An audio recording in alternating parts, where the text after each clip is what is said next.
Meu nome é Stacy, tenho 15 anos. Estou com dificuldade para confiar nas pessoas e com medo de sair de casa.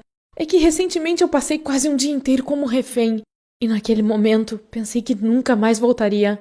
Tudo começou com uma paixão inofensiva. Eu adoro música e passava muito tempo na loja de música, ouvindo e comprando discos de músicas antigas.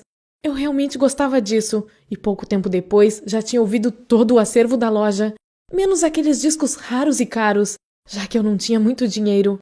Então eu só ficava perto da prateleira, admirando eles e sonhando em um dia poder comprá-los. Aí, um dia, uma mulher se aproximou de mim e me cumprimentou. Ela disse que eu tinha um ótimo gosto musical.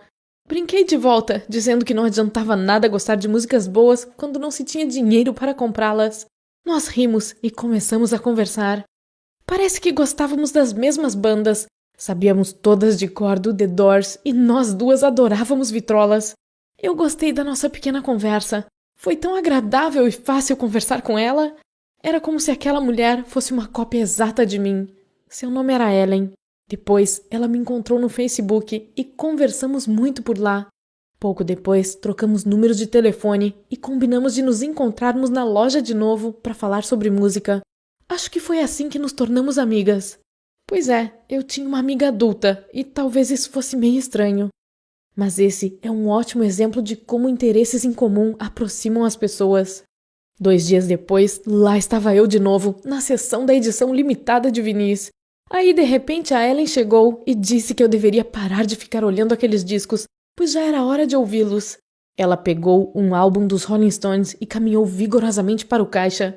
Para ser sincera, eu senti muita inveja dela naquele momento. Eu não tinha dinheiro para comprar o disco, mas quando ela pagou, voltou para perto de mim e me convidou para ouvir o álbum na casa dela. Fiquei super empolgada. Eu nunca tinha tido uma chance assim antes. E agora eu estava sentada no carro dela, segurando aquele disco. Maravilha! Mas meu bom humor foi embora assim que entramos na casa dela. O lugar era perturbador. Estava muito escuro, pois as janelas estavam todas lacradas. Eu não me senti bem lá dentro. Tentei esconder o que sentia, mas foi bem difícil. Eu não queria chatear a Ellen, então elogiei a casa dela. Aí vi uma prateleira enorme de discos e uma vitrola, e estava prestes a colocar um pouco de música para aliviar a tensão. Mas a Ellen me impediu e falou alguma coisa que me fez perceber que algo estava errado. Ela disse que o verdadeiro motivo para ter me levado para a casa dela era para me apresentar para o filho. E então o chamou, gritando, Billy! Aí vi uma porta se abrir no cômodo dos fundos e um menino sobre uma cadeira de rodas veio nos encontrar. Ele disse oi, mas eu vi o quanto ele estava tímido e desconfortável. E eu tinha que admitir, me sentia do mesmo jeito. Houve uma pausa constrangedora por alguns segundos. Aí, a Ellen quebrou o silêncio e disse pra gente conversar um pouco enquanto ia preparar um chá. Eu disse oi para o Billy, mas aí houve outro silêncio constrangedor. Me senti terrivelmente desconfortável ali. Era como se eu estivesse dentro de um hospício, e as coisas só pioraram. Então, resolvi cair fora dali. Disse para o Billy que precisava ir e fui em direção à porta. Mas aí a Ellen entrou correndo no cômodo e bloqueou minha passagem. Ela disse que ainda era cedo para ir embora e que eu tinha que conversar com o filho dela. Naquele instante, percebi que o olhar dela era de uma pessoa maluca. Entrei em pânico. Me virei e corri para a cozinha, procurando outra saída daquela casa. Mas todas as portas estavam trancadas. A Ellen estava procurando por mim e não consegui escapar. Puxei o celular para tentar chamar a polícia, mas um segundo depois ela o tomou de mim. Meu Deus! Naquele instante, fiquei morrendo de medo dela. Tava na cara que ela faria alguma coisa ruim. E aí me pegou pelo braço e me trancou dentro de um quarto. Estava muito escuro lá dentro, então apalpei a parede em busca de uma janela, mas não encontrei nenhuma. Parecia que eu tinha sido trancada dentro de algum armário. Pela porta, a Ellen me disse para ficar quieta até ela voltar. Tentei arrombar a porta, mas estava muito fraca para conseguir fazer isso. Então meus chutes foram inúteis. Aí vi uma sombra pela fresta debaixo da porta. Era o Billy. Ele me aconselhou a ficar quieta, pois caso contrário seria pior. Uma onda de medo percorreu a minha espinha e eu simplesmente caí no chão e comecei a chorar. Eu não entendia o que estava acontecendo ou por que estava acontecendo, nem o que me aguardava no futuro. Como é que eu não tinha conseguido ver que aquela mulher era louca?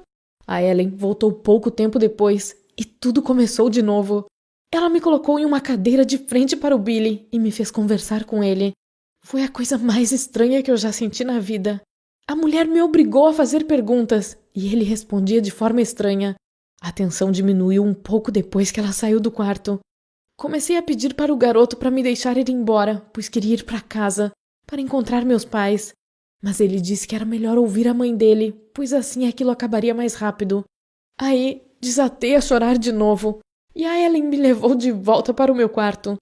Fiquei lá por um bom tempo, e por não conseguir ver a luz do dia, eu nem tinha ideia de que horas eram. Só me restava sentar em meio àquela escuridão e chorar. Eu nem tinha ideia do que meus pais estavam pensando. Eles não sabiam onde eu estava, nem o que estava acontecendo comigo, e provavelmente estavam desesperados.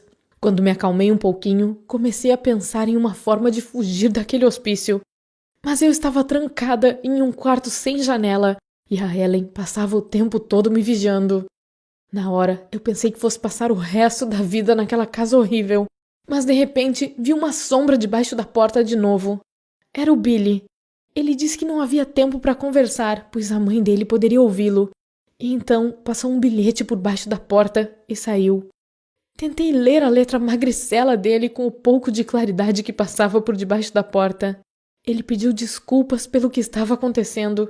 Disse que a mãe estava agindo de forma estranha por causa do que havia acontecido no passado. Quando Billy nasceu, foi diagnosticado com paralisia cerebral. O pai não queria cuidar de uma criança com deficiência e foi embora. A mãe mal tinha dinheiro para cuidar dele. E além disso, os médicos disseram que no caso dele era quase impossível ajudá-lo.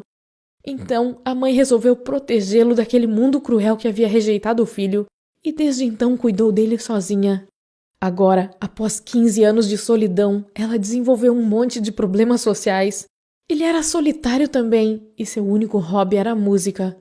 Recentemente, a mãe disse que ele precisava de amigos e estava levando a ideia ao extremo. Então começou a procurar por adolescentes com os mesmos gostos dele. E foi assim que ela me encontrou. Pelo que entendi, o Billy estava na mesma situação que a minha. Ele não tinha celular, computador, nem qualquer outro tipo de comunicação com o mundo lá fora. A mãe lhe ensinava tudo e tinha controle total sobre ele. No fim do bilhete, o Billy disse que poderia me ajudar, mas só se eu prometesse tirá-lo daquela casa também. Essa era a minha chance e resolvi agarrá-la. Na vez seguinte, quando a Ellen me fez entreter o filho dela, eu disse para o Billy que era capaz de fazer qualquer coisa para fugir. Me empolguei um pouco e passei a noite toda tentando agradar a Ellen. Ela até disse que achava que eu merecia jantar. Enquanto estávamos sentados à mesa, o Billy deixou sua colher cair e me pediu para pegá-la. E quando me abaixei para pegar, ele colocou alguma coisa no meu bolso. Era outro bilhete. Lá estava escrito: "Fique pronta às 2 da manhã". Finalmente eu tinha esperanças de que aquele pesadelo iria acabar logo. Eu não tinha acesso a relógio algum, então fiquei andando em círculos no quarto para me manter acordada. Eu estava exausta, havia passado o dia inteiro tensa, com medo. Tudo o que eu queria era deitar no chão e desmaiar, mas tinha que me manter acordada. Pouco depois, ouvi uma batida leve na porta e uma chave surgiu debaixo dela. Abri rapidamente a tranca e saí silenciosamente do quarto. Agora só restava sair daquela casa. Mas todas as portas estavam trancadas. Quando abri aquelas cortinas pesadas, vi que as janelas estavam trancadas também. Ok, eu não tinha outra opção. Peguei uma cadeira e quebrei o vidro com ela. Aquilo fez um barulhão e eu sabia que a Ellen viria atrás de mim, então pulei e corri rua afora. Eu não conhecia o bairro, então corri sem rumo, procurando por alguma pessoa.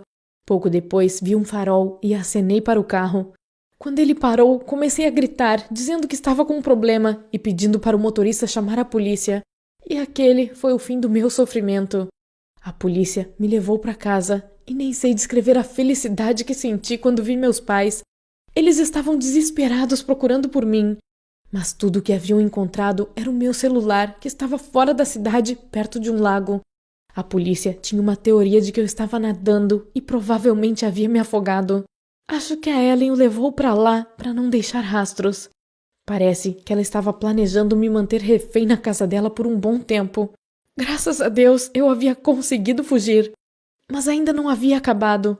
Eu disse para a polícia que aquela mulher também estava mantendo seu filho como refém.